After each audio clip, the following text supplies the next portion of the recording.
Hello and welcome. Here is a quick snapshot of life in the Union Territory of Lakshadweep and what has triggered the ongoing clamor to save the island territory from social and political turmoil and imminent ecological destruction. As you know, Lakshadweep is a chain of islands located in the Arabian Sea about 400 kilometers from the city of Kochi as the crow flies. It comprises 36 individual islands. 10 of them are inhabited.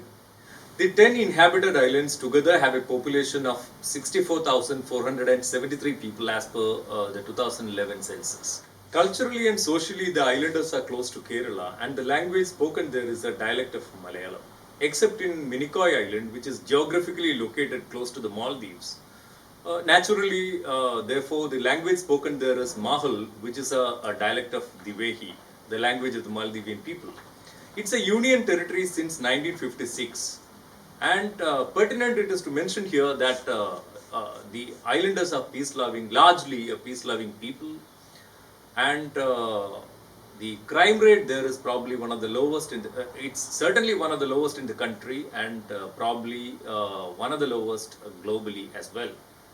It's a restricted territory, and an outsider requires an inland permit because 94.8% of the population are scheduled tribes. A new administrator, Praful Patel, a former BJP leader and former Home Minister of Gujarat, took over as its new administrator. This was following the death of Dinesh Sharma, the island administrator and a former IPS officer in December last year. Now, as soon as Mr. Patel arrived in Lakshadweep, he saw a number of posters dotting the streets of Lakshadweep against CAA and NRC, and he ordered the arrest of people who put up those posters.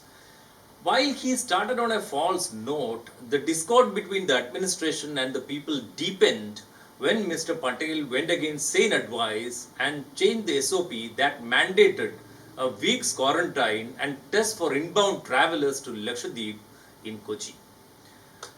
Till about that time, Lakshadweep was COVID-free, completely COVID-free when the pandemic was raging in the rest of the country. But then, this decision took the cases from 0 to over 7,000 at the moment, and there have been 24 deaths as well. And what actually gives the islanders the scare is the fact that the healthcare facilities on these islands are very, very rudimentary and preliminary for anything that requires extra care, secondary or tertiary care. The patients have to be transported or airlifted to Kochi. Now, this was just the beginning of a series of missteps taken by the administrator, and the people say that he contributed to unemployment also in the archipelago by closing down about 3 dozen Anganwadis and terminating contract of hundreds of contract staff in various departments in the government. Now, people also suspect an ulterior motive in the decision taken by the administrator to remove non-vegetarian cuisine from the midday meal served to school kids. Over the centuries, Bepur, a port in northern Kerala, has been the port of origin for cargo transport to Lakshadweep. But that has now been shifted to the port of Mangalore, which is in BJP-ruled Karnataka, which has also given room for suspicion that this must have been done for the benefit of cronies. But insofar as the protests are concerned, the proverbial last straw for the people of Lakshadweep was a slew of legislations proposed by the new administrator. Among them, there is prevention of antisocial activities in Lakshadweep.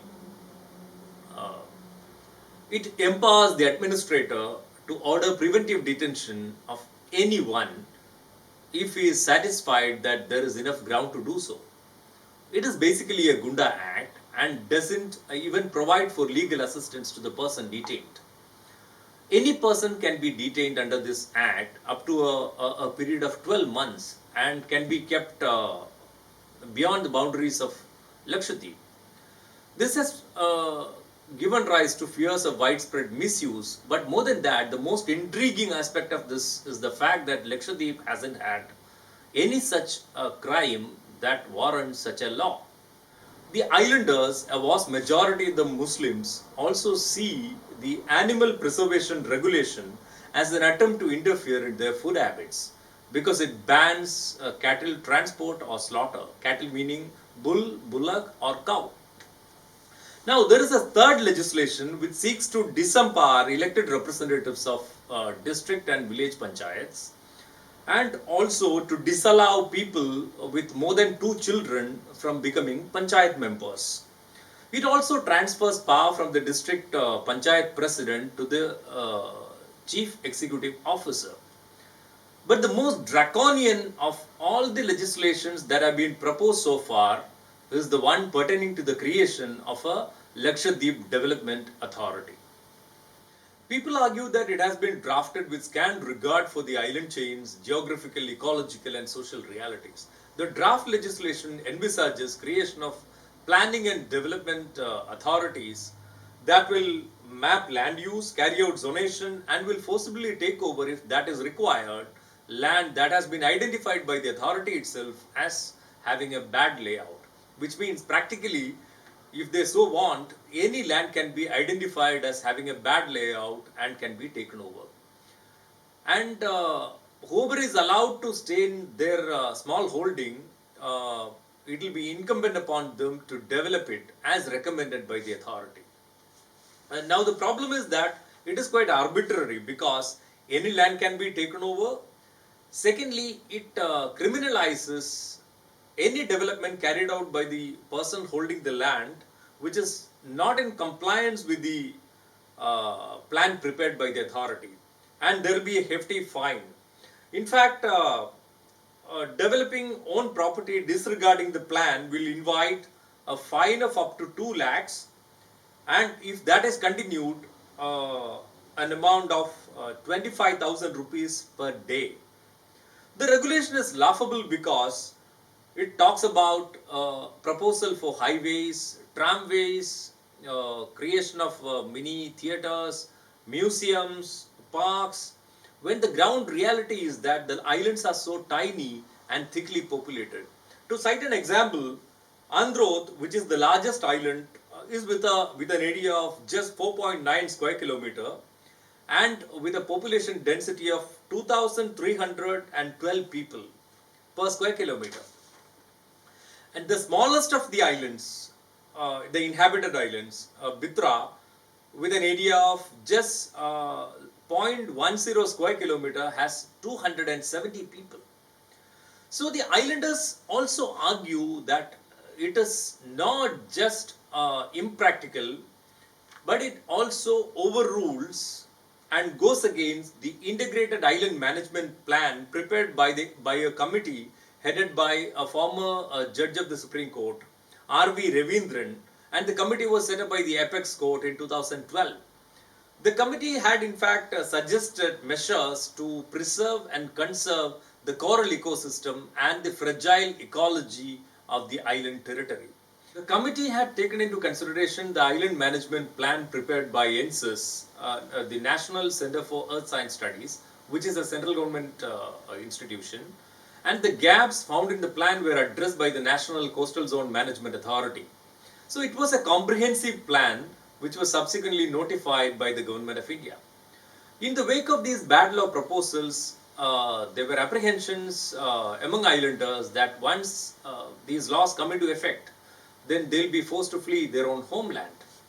Now, the protests were mostly online because of the ongoing lockdown in these islands. There was overwhelming support pouring in from different parts of the country with ordinary people, celebrities, and political leaders joining the cause of the Lakshadweep islanders. A number of MPs from Kerala wrote to the President of India, the Prime Minister, and the Home Minister seeking an immediate recall of the administrator who is being widely viewed by the islanders as somebody pushing a corporate real estate mafia agenda. Now, the state of Kerala has also declared its support to the people of Lakshadweep. Thank you.